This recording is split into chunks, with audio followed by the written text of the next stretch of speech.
2012 থেকে 13 সালের মধ্যে বিভিন্ন ধরনের চাইনিজ মোবাইল ব্র্যান্ড আসে, যেমন ওপো, ভিভো এবং তার সঙ্গে আছে এমআই। এই তিনটি ব্র্যান্ড বাজারে বিভিন্ন ধরনের চাইনিজ মোবাইল নিয়ে আসে। তবে সেই সময় যে সমস্ত মোবাইল নিয়ে আসতো সেই সমস্ত মোবাইল সিরিজের দাম অনেক কম ছিল, যেগুলি স্যামসাং, এছাড়াও যে সোনি, এছাড়াও নোকিয়া যে ফোন বার করতো সেই ফোনগুলির দাম অনেক ছিল, কিন্তু একই স্পেসিফিকেশনের সঙ্গে যে চাইনিজ ব্র্যান্ডগুলি ফোন নিয়ে আসতো সেই ফোনের দাম অনেক কম ছিল। যার কারণে স্যামসাং, সোনি এছাড়াও নোকিয়া ব্র্যান্ডের মতো মোবাইলগুলি চলতো না, কারণ সেই মোবাইলগুলির দাম অনেক বেশি ছিল। ধীরে ধীরে এই চাইনিজ মোবাইল বিভিন্ন ধরনের মোবাইল নিয়ে আসে এবং বিভিন্ন ধরনের ইউজারদের কাছে এই মোবাইল পৌঁছে দেয়, সেটি খুব কম দামে, যার কারণে এই চাইনিজ ব্র্যান্ডগুলি খুবই পপুলার হয়ে উঠেছিল। তবে এই সময় যদি দেখা যায় এই চাইনিজ ব্র্যান্ডগুলি যে সময় মোবাইলের দাম ছিল 5 থেকে 6,000, সেই একই সিরিজের সেই মোবাইলের দাম হয়েছে 50 থেকে 60,000। প্রথমে শুরু করি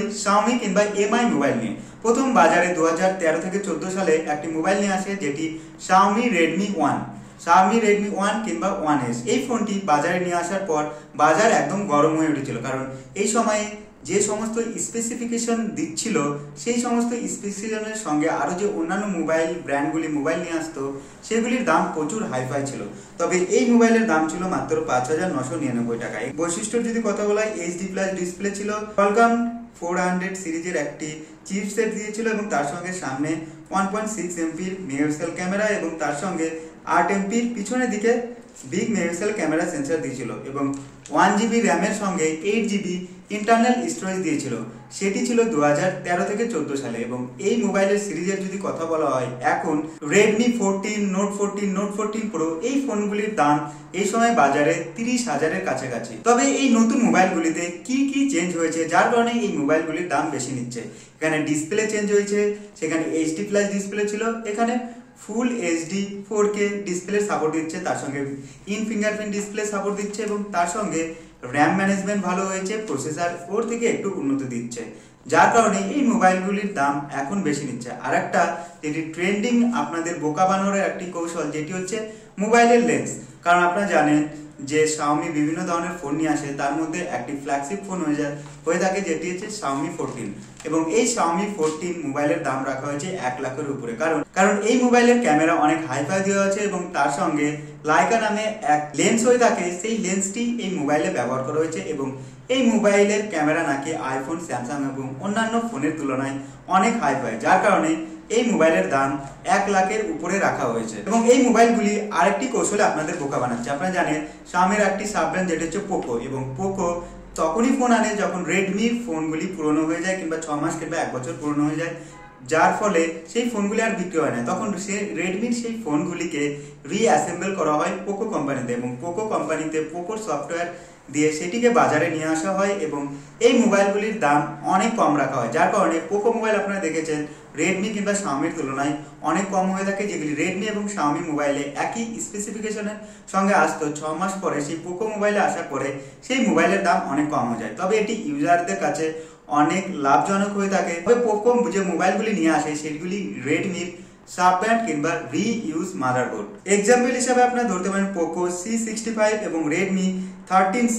এই দুটি মডেল প্রায় একই সমস্ত কিছু দেওয়া আছে ইন্টারনালি, তবে এক্সটার্নালি একটু চেঞ্জ করা হয়েছে, যেটি বডি এবং ক্যামেরার সেটআপ। এবং আরেকটি এক্সাম্পল রয়েছে পোকো F4 এবং রেডমি K50, এবং এই দুটি ফোনই একই ফোন, তবে পোকো যে F4 সেই ফোনটি বাজারে পরে আসে এবং রেডমি K50 সেটি অনেকদিন আগে আসে। এবং পোকো F4 এর মোবাইলের দাম রেডমির K50 তুলনায় অনেক কম রাখা হয়। Next Vivo. এক সময় বেস্ট মিউজিক এবং বেস্ট ক্যামেরা নামে জানা হতো এই মোবাইল, যেটি ভিভো, এবং সেই সময় ভিভো বিভিন্ন ধরনের সেলফি মোবাইল ক্যামেরা নিয়ে আসে এবং সেগুলি অনেক সাকসেস হয়ে ওঠে।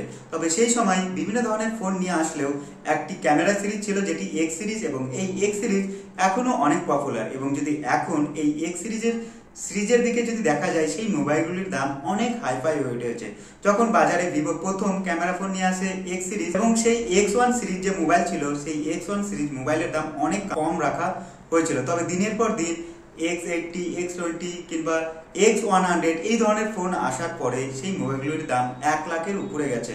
এবং এই X সিরিজেরই একসময় X1 যে মোবাইলের দাম ছিল সেটি 12 থেকে 13,000-এর মধ্যে, এবং সেই সময় 16 মেগাপিক্সেল সামনে, 12 মেগাপিক্সেল এবং এছাড়াও ফিঙ্গারপ্রিন্ট, এছাড়াও বিভিন্ন ধরনের টেকনোলজির সাপোর্ট দিচ্ছিল। তবে এই সময় দাঁড়িয়ে এক্স সিরিজ মোবাইলের দাম অনেক বেশি, এবং এইভাবে ভিভো মোবাইলের যদি V1 সিরিজের কথা বলা হয় সেই সময় অনেক কম দাম ছিল, তবে এই সময় এসে সেই মোবাইলগুলির দামও অনেক বেশি হয়ে গেছে। V1 সিরিজের যদি কথা বলা হয় সেই সময় প্রাইস ছিল প্রায় 16,000-এর কাছাকাছি, আর এখন V14 যদি প্রাইসের কথা বলা হয় সেই মোবাইলের দাম সেই 16,000-এর তুলনায় দ্বিগুণ থেকে তিনগুণ হয়ে গেছে। এবং এইভাবে এই মোবাইলগুলি বিভিন্ন ধরনের মোবাইল নিয়ে আসছে এবং সেই মোবাইলে বিভিন্ন ধরনের টেকনোলজির নামে আপনাদের কাছে ঠকাচ্ছে এবং মোবাইলের দাম অনেক বেশি নিচ্ছে। এবং তার সঙ্গে এই ভিভোর আরেকটি সাব ব্র্যান্ড রয়েছে যেটি আইকিউ। ভিভো ফোন যদি আপনারা কিনতে যান একই স্পেকের সঙ্গে, সেটি আইকিউ আপনারা কম দামে পেয়ে যাবেন, এবং ভিভো মোবাইল সেই আইকিউ এর মতো যদি স্পেসিফিকেশনের সঙ্গে মোবাইল নিতে চান সেই ভিভো মোবাইলের দাম অনেক বেশি হয়ে থাকে।